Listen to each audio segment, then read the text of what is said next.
സഹകാർമ്മികത്വം വഹിക്കുന്ന വൈദികരെയും saint Francis കോൺവെന്റിലെ സിസ്റ്റേഴ്സിനെയും അങ്ങേ തിരുമുൻപിൽ സമർപ്പിക്കുന്നു. പിതാവിന്റെ ഇഷ്ടം നിറവേറ്റിയ ഈശോയെ പോലെ അങ്ങ് ഏൽപ്പിച്ചിരിക്കുന്ന ദൈവജനത്തെ വിശുദ്ധിയിൽ വളർത്തുവാൻ വേണ്ട കൃപാവരം നൽകി അവരെ അനുഗ്രഹിക്കണമെന്ന് വിശുദ്ധ അന്തോണീസ് വഴിയായി അങ്ങയോട് ഞങ്ങൾ പ്രാർത്ഥിക്കുന്നു. ദൈവം കൂടെയുണ്ട് എന്ന ആഴമായ വിശ്വാസം ഒരാളെ സ്നേഹത്തിൽ ജീവിക്കാനും ഭാവിയെ കുറിച്ച് പ്രത്യാശ ഉള്ളവരായി ജീവിക്കുവാനും അവരെ കെൽപ്പുള്ളവരാക്കി തീർന്നില്ലെങ്കിൽ അത് ഒഴുകി പോവുകയും അപകടത്തിൽപ്പെടുകയും ചെയ്യും. ആ വെള്ളത്തെ വാസ്തവത്തില് അപകടം കൂടാതെ കടലിൽ കിടക്കുവാൻ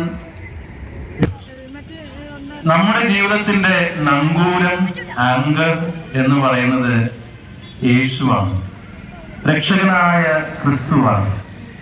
ആ രക്ഷകനായ ക്രിസ്തുവിനെ നങ്കൂരമായിട്ട് നമ്മുടെ ജീവിതത്തിൽ, വ്യക്തി ജീവിതത്തിൽ, കുടുംബ ജീവിതത്തിൽ, സമൂഹത്തിൽ, ലോകം മുഴുവനിലും നാം യഥാർത്ഥത്തില് അംഗീകരിക്കുകയും അനുഭവിക്കുകയും ചെയ്യുമ്പോൾ എന്നെ പ്രിയമുള്ളവരെ, നാം പ്രത്യാശയുള്ളവരായിത്തീരുന്നു. ഞാൻ പറഞ്ഞതുപോലെ, ഞാൻ ഏത് ജീവിത വ്യഗ്രതകളിലൂടെ കടന്നുപോയാലും ഭയപ്പാടുകൾ, ആശ അവിടെ സുഖമായി ഉറങ്ങുന്നുണ്ട്. ഇത് ഇവിടെയൊക്കെ ഈ കോളക്കം ഉണ്ടാകുമ്പോഴും ഒന്നും അറിയാത്തതുപോലെ യേശു അവിടെ തലയിൽ വെച്ച് ഉറങ്ങുന്നുണ്ട്. ശിഷ്യന്മാര് വളരെ ഭയചകിതരായിട്ട് നിൽക്കുകയാണ്. വാസ്തവത്തിൽ പിന്നെയാണ് അവർക്ക് മനസ്സിലായത് അദ്ദേഹത്തെ ഒന്ന് ഉണർത്താം. എക്സ്ക്യൂസ് മീ പറഞ്ഞുകൊണ്ട് അവർ യേശുവിനെ പോയി പിന്നീട് തട്ടി ഉണർത്തുകയാണ്. നീ കാണുന്നില്ലേ, ഇതാ ഞങ്ങൾ മരിക്കാൻ പോകുന്നു. യേശു എഴുന്നേറ്റു. നമുക്കറിയാം, കാറ്റിനെ ശാന്തമാക്കി, കടല് ശാന്തമായി, എല്ലാം ശുഭമായി. എന്നിട്ട് തിരിഞ്ഞ് അവരോട് ചോദിക്കുന്ന ഒരു ചോദ്യമുണ്ട്, നിങ്ങൾ എന്തിനു ഭയപ്പെട്ടു? ഞാൻ നിങ്ങളോട് കൂടി ഇല്ലേ? ഞാനും നിങ്ങളോടൊപ്പം ഉണ്ടല്ലോ, നിങ്ങൾ എന്തിനാ ഭയപ്പെട്ടത്?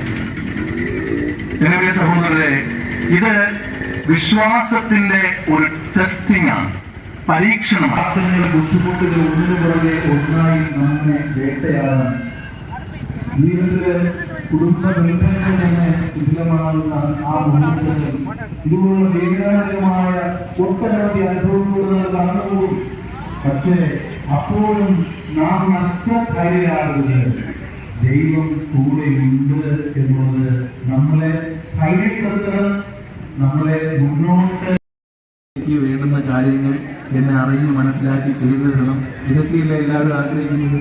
യേശു പറയുന്നു, മറ്റുള്ളവർ നിങ്ങളോട് എങ്ങനെ പെരുമാറണമെന്ന് നിങ്ങൾ ആഗ്രഹിക്കുന്നുവോ അങ്ങനെ തന്നെ നിങ്ങൾ അവരോട് പെരുമാറുവിൻ.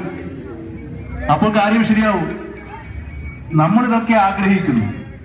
ഇതൊക്കെ നമ്മൾ ആഗ്രഹിക്കുന്നുവെങ്കിൽ ആദ്യം നാം അത് ചെയ്യുക. അപ്പോൾ അത് തിരിച്ച് 10 മടങ്ങായിട്ട് നമുക്ക് ലഭിക്കും. ഞാൻ ഒരു വിചിന്തനത്തിൽ കണ്ട ഒരു കാര്യം നിങ്ങളോട് പറയാണ്. അതായത്, ഒരാള് സുഹൃത്തുക്കളെ അന്വേഷിച്ച് നടന്നു. അദ്ദേഹം സുഹൃത്തുക്കളെ കണ്ടില്ല. അദ്ദേഹത്തിന് ആ സുഹൃത്തുക്കളെ ആരെയും കിട്ടിയില്ല. പിന്നെ അയാൾ തന്നെ നല്ല സുഹൃത്തായി മാറാൻ ശ്രമിച്ചു. എല്ലാവർക്കും നല്ല സുഹൃത്തായി മാറാൻ ശ്രമിച്ചുകൊണ്ട് മറ്റുള്ളവരെ സ്നേഹിക്കാനും കരുതാനും അവർക്ക് വേണ്ടുന്ന സഹായം നൽകാനും അവരെ ചേർത്ത് പിടിക്കാനും വിഷമഘട്ടങ്ങളിൽ ഒന്ന് അവരോടൊപ്പമായിരിക്കുവാനും അദ്ദേഹം ശ്രമിച്ചപ്പോൾ അദ്ദേഹത്തിന് എല്ലാവരും സുഹൃത്തുക്കളായി മാറി. ഇത് സത്യമാണ്. ജീവിതത്തിന്റെ അടിസ്ഥാനമായ ഒരു സത്യമാണത്, അടിസ്ഥാന സത്യമാണ്. അതായത്, മറ്റുള്ളവർ നമ്മളോട് എങ്ങനെ പെരുമാറണമെന്ന് നമ്മൾ ആഗ്രഹിക്കുന്നു, അത് മറ്റുള്ളവരോട് നമ്മൾ പ്രവർത്തിച്ച് കാണിക്കുക, തീർച്ചയായിട്ടും അത് തിരിച്ചു കിട്ടും. അറിയാമല്ലോ, ഒരാള് എക്കോയുള്ള സ്ഥലത്ത് പോയി എന്ത് പറഞ്ഞാലും അത് തിരിച്ചു വരും, അല്ലേ? ഞാൻ യെസ് എന്ന് പറഞ്ഞാൽ എക്കോ യെസ് പറയും, നോ എന്ന് പറഞ്ഞാൽ നോ എന്ന് പറയും. ജീവിതത്തിൽ അത് കാണിച്ചു തന്നു. തന്റെ ചെകിട്ടത്തടിച്ചവരെ, തന്റെ മുഖത്ത് തുപ്പിയവരെ, കുരിശിലേറ്റിയവരെ അവിടുന്ന് യഥാർത്ഥത്തില് അനുകമ്പയോടെ സ്നേഹത്തോടെ കണ്ട് അവരെ ക്ഷമിക്കുകയാണ്. അവർക്ക് കർത്താവെ ഇവരറിയാതെ ചെയ്യുന്നു, ഇവരോട് ക്ഷമിക്കണമേ എന്ന് പറയുകയാണ്. അവർക്ക് പാപപ്പൊറുതി നൽകി അവരെ സ്നേഹിക്കുന്നു, ചേർത്ത് നിർത്തുന്നു. പിന്നെ അങ്ങനെയുള്ള ആളെ അത് നമുക്ക് നികത്താം. അങ്ങനെ നമ്മെ ദ്വേഷിക്കുന്നവരെ, നമ്മെ അധിക്ഷേപിക്കുന്നവരെ ഏറ്റെടുത്ത് അവരെ അനുഗ്രഹിച്ച് അവർക്ക് വേണ്ടി പ്രാർത്ഥിക്കാം. വിശുദ്ധ അന്തോണീസ് നൽകുന്ന പാഠവും കത്തുന്നില്ല. വിശുദ്ധ അന്തോണീസ് തന്നെക്കുറിച്ച് നമ്മളോട് പറയുന്നതാണ് പൊതുജീവിതത്തിലെ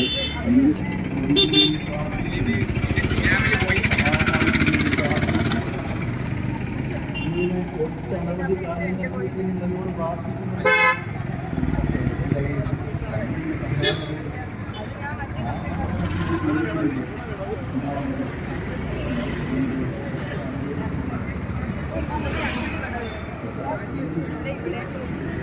ദൈവത്തെ സ്നേഹിച്ച് പരസ്പരം സ്നേഹിച്ച് ദൈവ സംസ്കാരം വളർത്തി എടുത്ത് നമ്മുടെ വ്യക്തിജീവിതങ്ങളെ, കുടുംബങ്ങളെ, സമൂഹങ്ങളെ ശോഭനമാക്കാം, സുന്ദരമാക്കാം. അതിന് ദൈവം നമ്മേവരെയും അനുഗ്രഹിക്കട്ടെ എന്ന് ഈ ഒരു പ്രാർത്ഥിക്കുന്നു. ദൈവം നമ്മളെല്ലാവരും സമർത്ഥമായി അനുഗ്രഹിക്കട്ടെ. നമുക്കെല്ലാവർക്കും എഴുന്നേറ്റ് നിന്നുകൊണ്ട് ഏകദൈവത്തിലുള്ള വിശ്വാസം ഏറ്റുചൊല്ലാം. ഏകദൈവത്തിൽ ഞാൻ വിശ്വസിക്കുന്നു.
ഈ അനുഗ്രഹീതമായ ദിനത്തിൽ നമ്മുടെ എല്ലാ നിയോഗങ്ങളെയും ദൈവ തിരുസന്നിധിയിൽ ഇപ്പോൾ എളിമയോടെ വിശ്വാസപൂർവ്വം സമർപ്പിക്കാം.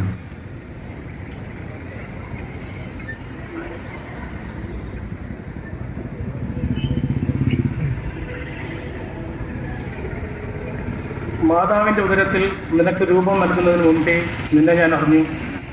ജനിക്കുന്നതിന് മുമ്പേ ഞാൻ നിന്നെ വിശുദ്ധീകരിച്ചു.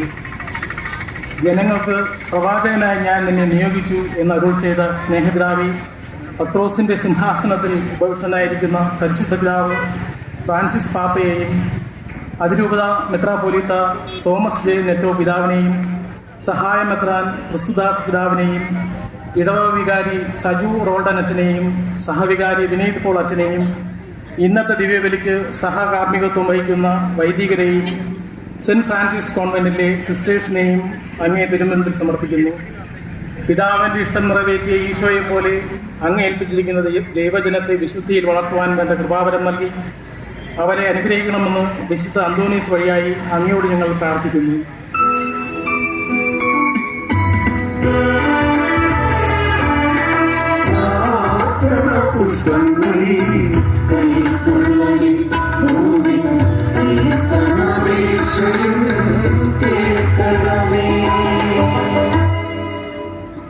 ഞാൻ ഇന്ന് കൽപ്പിക്കുന്ന വചനങ്ങൾ നിങ്ങളുടെ ഹൃദയത്തിൽ ഉണ്ടായിരിക്കണം, നിങ്ങളുടെ മക്കളെ പഠിപ്പിക്കണം എന്നരുൾ ചെയ്ത മുൻപിൽ സമർപ്പിക്കുന്നു. തിരുകുടുംബത്തിന്റെ മാതൃകയിൽ പരസ്പരം പങ്കുവച്ച് സ്നേഹത്തിലും എളിമയിലും പ്രാർത്ഥനയിലും കുടുംബ ബന്ധങ്ങൾ കെട്ടിപ്പടുത്തി വിശുദ്ധിയും ദൈവിക ജ്ഞാനവും മക്കൾക്ക് പകർന്നു നൽകി ദൈവഹിതത്തിന് പരിപൂർണമായി വിധേയപ്പെട്ട് തങ്ങളുടെ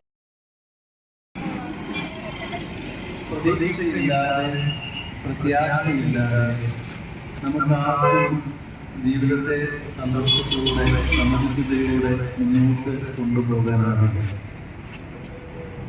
നാളെയെക്കുറിച്ച് നല്ല പ്രതീക്ഷ, പ്രത്യാശ ഉണ്ട് എന്ന് നമുക്ക് തോന്നും. ജീവിതത്തോടി തുഴഞ്ഞു തുഴഞ്ഞു കളന്നപ്പോൾ തുണയാനീശു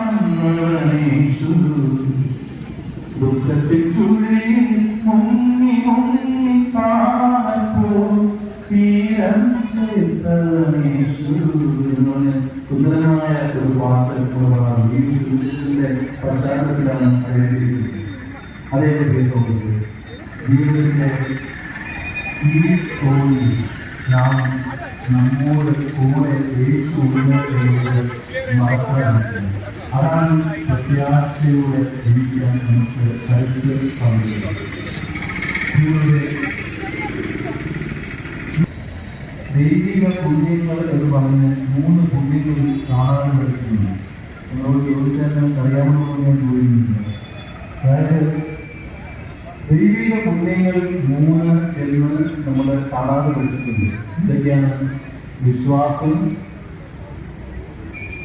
സ്നേഹം, പ്രത്യാശ. വിശ്വാസം, പ്രത്യാശ, സ്നേഹം. എങ്ങനെ കൃഷ്ണൻ പഠിച്ചിട്ട് പറയാം. ഈ 3 ദൈവിക പുണ്യങ്ങൾ ഒരുമിച്ച് ചേരുന്നതാണ് യഥാർത്ഥത്തിൽ നമ്മുടെ ജീവിതത്തിന്റെ ഫൗണ്ടേഷൻ എന്ന് പറയുന്നത്, അടിസ്ഥാനം എന്ന് പറയുന്നത്. പ്രത്യാശ നമുക്ക് ലഭിക്കുന്നത് അടിസ്ഥാനപരമായി ദൈവത്തിലുള്ള വിശ്വാസത്തിൽ നിന്നാണ്. ആ വിശ്വാസത്തിൽ നിന്ന് നാം സ്നേഹത്തിൽ ജീവിക്കാൻ കഴിയുന്നു. ദൈവത്തെ സ്നേഹിക്കുകയും പരസ്പരം സ്നേഹിച്ച് അങ്ങനെ ജീവിക്കുമ്പോഴാണ് യഥാർത്ഥ പ്രത്യാശ സാർത്ഥകമാകുന്നത്. വാസ്തവത്തിൽ നമ്മൾ അനുഭവിക്കുന്നത് അപ്പോഴാണ്, പ്രത്യാശ അനുഭവിക്കുന്നത് അപ്പോഴാണ്. സ്നേഹം ഇല്ലാത്തവർക്ക് പ്രത്യാശയ്ക്ക് സ്ഥാനമില്ല, ഇടമില്ല. അതാണ് സത്യം. അതാണ് ഇന്നത്തെ സുവിശേഷം നമ്മളെ ഉദ്ബോധിപ്പിക്കുന്നത്. സുവിശേഷത്തിന് യേശു സ്നേഹത്തിന്റെ ഒരു നവമായ ജീവിത ശൈലിയെ കുറിച്ചാണ് നമ്മളെ പഠിക്കുന്നത്. ഇത് വളരെ വളരെ സത്യമാണെന്ന് നമുക്ക് മനസ്സിലാകും. പിന്നെ പ്രിയ സഹോദരരെ, നമുക്ക് നമ്മുടെ ജീവിതത്തിൽ എന്തൊക്കെ സംഭവിച്ചാലും പരസ്പര സ്നേഹമുണ്ടെങ്കിൽ വാസ്തവത്തിൽ നമുക്ക് ധൈര്യമുണ്ട്, ബലമുണ്ട്, മുന്നോട്ടുള്ള യാത്രയ്ക്ക് പ്രതീക്ഷയുണ്ട്. പക്ഷെ സ്നേഹമില്ലെങ്കിലോ ഒരു പ്രതീക്ഷയും ഒരു പ്രത്യാശയും നമുക്കില്ല.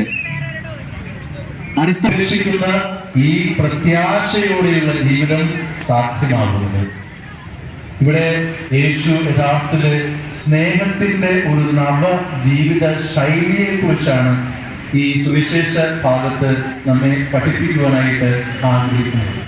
ഇവിടെ ആമുഖത്തില് വായിച്ചത് നിങ്ങൾ കേട്ടു എന്നാണ് ഞാൻ കരുതുന്നത്. അദ്ദേഹം പറഞ്ഞൊരു വാക്യമുണ്ട്, ക്രൈസ്തവരായ നമ്മെ സംബന്ധിച്ച് നമുക്ക് സ്നേഹിതന്മാർ മാത്രമേ ഉള്ളൂ, ശത്രുക്കളില്ല. അതാണ് യഥാർത്ഥത്തിൽ ക്രൈസ്തവ ജീവിതത്തിന്റെ ഏറ്റവും വലിയ മുഖമുദ്ര. നമുക്ക് ആരും ശത്രുക്കളല്ല, എല്ലാം സ്നേഹിതന്മാരാണ്. കാരണം മറ്റ് മാർഗമില്ല. ആ സ്നേഹം യഥാർത്ഥത്തില് നമ്മുടെ വ്യക്തി ജീവിതത്തിൽ, നമ്മുടെ കുടുംബങ്ങളിൽ, സമൂഹത്തിൽ, ലോകത്തിൽ നടമാടുമ്പോൾ അവിടെ സുന്ദരമായ ഒരു ലോകത്തെ പഠിപ്പിക്കാൻ നമുക്ക് കഴിയും. ഭാവിയെ കുറിച്ച് പ്രതീക്ഷ അർപ്പിക്കാൻ കഴിയും. പരസ്പരം വിദ്വേഷവും യുദ്ധവും കലഹവും ഒക്കെ ഇന്ന് നടമാടുമ്പോൾ എന്റെ സഹോദരരെ സ്നേഹം അകലെയാണ് എന്ന് തോന്നിപ്പോയി. നമ്മുടെ കുടുംബങ്ങളിൽ സ്നേഹം